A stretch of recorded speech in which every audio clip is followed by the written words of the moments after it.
মনিরামপুরে নিরাপদ সড়কের দাবিতে মানববন্ধন ও সমাবেশ অনুষ্ঠিত। পথ যেন হয় শান্তির, মৃত্যুর নয় স্লোগানকে সামনে নিয়ে যশোরের মনিরামপুরে নিরাপদ সড়কের দাবিতে মানববন্ধন ও সমাবেশ হয়েছে। বৃহস্পতিবার বিকেলে যশোর সাতক্ষীরা মহাসড়কের মনিরামপুর পৌরসভার সামনে বসুন্ধরা যুবসংঘ মনিরামপুর উপজেলা শাখা মানববন্ধন ও সমাবেশের আয়োজন করে।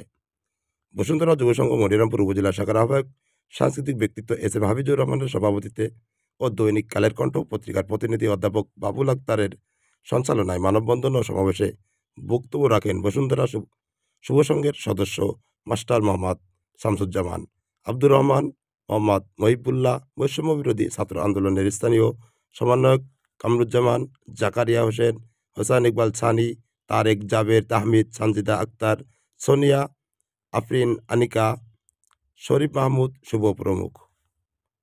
সমাবেশে বক্তারা বলেন, রাষ্ট্রতম উপজেলা প্রতিনিয়ত এখানে সড়ক দুর্ঘটনার ভয় থাকে। এমনকি যখন আমরা মানববন্ধন করেছি তার একটু আগে একটা দুর্ঘটনা ঘটেছে।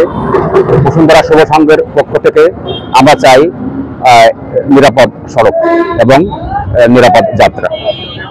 মনিরামপুরের বাসিন্দা আমরা সাধারণ স্টুডেন্ট, আমরা চাই মনিরামপুর নিরাপদ সড়ক। প্রতিদিন মনিরামপুর একটা না একটা দুর্ঘটনা হতেই চলেছে, আমরা চাই নিরাপদ সড়ক।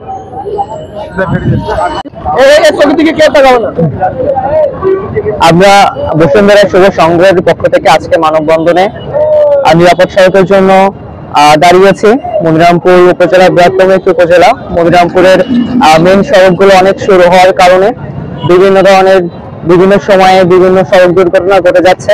অন্যান্য উপজেলার তুলনায় মনিরামপুর উপজেলায় সড়ক দুর্ঘটনায় নিহতের সংখ্যাও অনেক। তো আমরা এর থেকে পরিত্রাণ পেতে চাই। আমরা কোনো ভাইকে, আমরা কোনো আমাদের কাছের কাউকে আমরা হারাতে চাই না। আমরা মনিরামপুর একটি অত্যন্ত জনবহুল এলাকা। এখানে প্রতিনিয়তই সড়ক দুর্ঘটনার শিকার হয় সাধারণ মানুষেরা। আমরা বসুন্ধরা শুভ সংগঠন থেকে নিরাপদ সড়ক চাই।